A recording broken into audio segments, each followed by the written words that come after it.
The rain hammered against the windshield as Marcus Wellington sat trapped in downtown traffic, his fingers drumming impatiently against the leather steering wheel of his Mercedes. He had a board meeting in 20 minutes, and the gridlock stretched endlessly before him. His phone buzzed with urgent messages, each one pulling at his attention, demanding decisions that would move millions of dollars. He barely noticed the figure huddled beneath the bus stop shelter until she stepped directly into his path.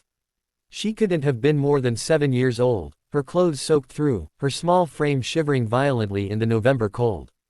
But it was her eyes that stopped him, eyes that held a wisdom far beyond her years, filled with desperation and an unmistakable determination. Before Marcus could process what was happening, she was at his window, her small fist knocking against the glass with surprising urgency. "Please, mister," her voice was barely audible over the rain.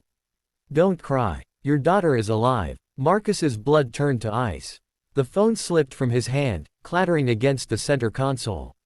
He hadn't told anyone. The kidnapping had happened only hours ago. His 7-year-old daughter Emma had been taken from her private school, and the police had insisted on absolute secrecy. No media, no public knowledge, nothing that could endanger his little girl's life. So how could this homeless child possibly know? His hands trembled as he lowered the window, rain immediately spraying into the car's pristine interior. "What did you say?" The girl's teeth chattered, but her gaze never wavered. "Your daughter, Emma. She's alive. But you have to hurry. They're going to move her at 6 o'clock. The world seemed to tilt on its axis. How do you know this? How do you know my daughter's name?" His voice cracked, torn between hope and terror. "I saw them," the girl said, glancing nervously over her shoulder. "I sleep in the old factory on Riverside. The one they're gonna tear down. Last night, I heard crying from the basement. I snuck down there, and I saw her. She told me her name was Emma Wellington. She said her daddy drives a black Mercedes and he's the kindest man in the world." A tear rolled down the girl's cheek, mixing with the rain. "She kept asking for you." Marcus's heart was pounding so hard he thought it might burst. Every instinct screamed that this could be a setup, a trap, another layer to this nightmare. But something in the child's eyes, a raw, honest pain, made him believe her. "Why would you help me? Why risk telling me this?" The girl's face crumpled slightly, and for a moment, she looked even younger than her years. "Because I know what it's like to lose someone. My mama got sick last year, and nobody helped us. Nobody even looked at us. And I don't want Emma to feel like I did, like nobody cares." She wiped her nose with her sleeve. "She's really scared, mister. Please." Marcus's mind raced. He should call the police, follow protocol. But 6 o'clock was less than 2 hours away, and if they moved Emma, they might never find her.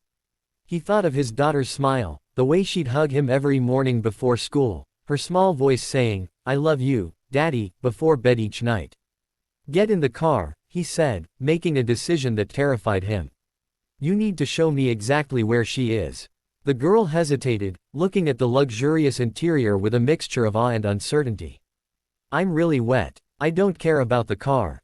Get in, please." As she climbed into the passenger seat, Marcus noticed how thin she was, how her clothes hung from her small frame. He grabbed his suit jacket from the back seat and wrapped it around her shoulders. "What's your name?" "Aaliyah." "Aaliyah, I'm Marcus. Thank you for being brave enough to tell me this."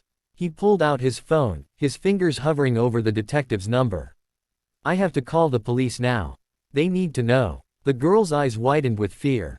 "No. If they see cops, they'll hurt her. I heard them talking. They said if anyone calls the police, the deal is off."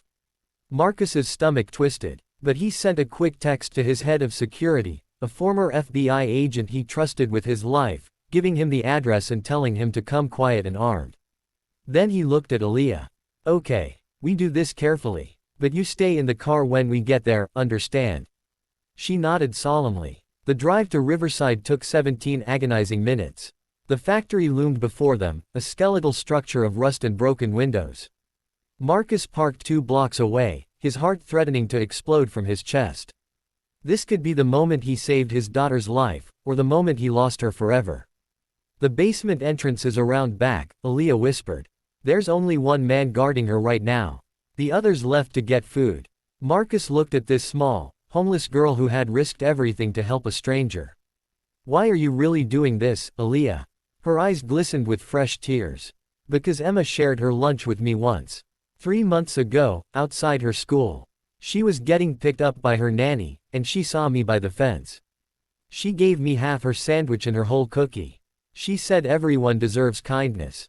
Aaliyah's voice broke. She probably doesn't even remember me, but I remembered her. And when I saw her in that basement, crying and scared, I knew I had to help her. 'Cause that's what she would do.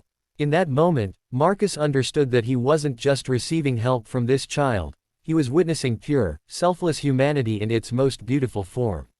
Here was a girl with nothing, who had every reason to be bitter and closed off to the world, choosing instead to risk her own safety to save someone who had shown her one small act of kindness. His security team arrived silently, shadows moving through the darkness. Marcus wanted to rush in immediately, but his head of security, James, held him back. Let us clear it first, Marcus. For Emma's sake. The next 12 minutes were the longest of Marcus's life. Then James's voice crackled through the radio, "We've got her. She's safe. Repeat, Emma is safe." Marcus ran faster than he'd ever run in his life. When he burst through the basement door and saw his daughter, dirty, tear-stained, but alive, he fell to his knees and pulled her into his arms, sobbing uncontrollably. "Daddy," Emma cried, "you found me. I knew you would." Later, after the police had arrested the kidnapper and Emma had been checked by paramedics, Marcus found Aaliyah still sitting in his car, wrapped in his jacket. He opened the door and knelt beside her, Emma's hand firmly in his. "Emma," he said softly. "Do you remember Aaliyah?" His daughter's face lit up with recognition. "The girl from the fence. You saved me." Aaliyah nodded shyly. Emma threw her arms around her. "Thank you. Thank you for remembering me." Marcus's eyes filled with tears again. "Aaliyah, I want to ask you something. Would you come home with us? Not just for tonight, but for always. We have a big house with plenty of room, and Emma clearly needs a big sister who's as brave as you are." Aaliyah's eyes went wide. "But, you're just the most courageous person I've ever met," Marcus interrupted. "You're someone who understands that kindness isn't about how much money you have or where you sleep at night. It's about the size of your heart. And yours is extraordinary." As Aaliyah dissolved into tears, Marcus pulled both girls close, overwhelmed by the profound truth that had saved his daughter's life. That one small act of kindness, a shared sandwich and a cookie given freely to a hungry child, had created ripples that came back when he needed it most. In saving Emma, Aaliyah had saved herself too, and in the process, taught a wealthy man what true wealth really meant, the courage to care for others when you have every reason not to.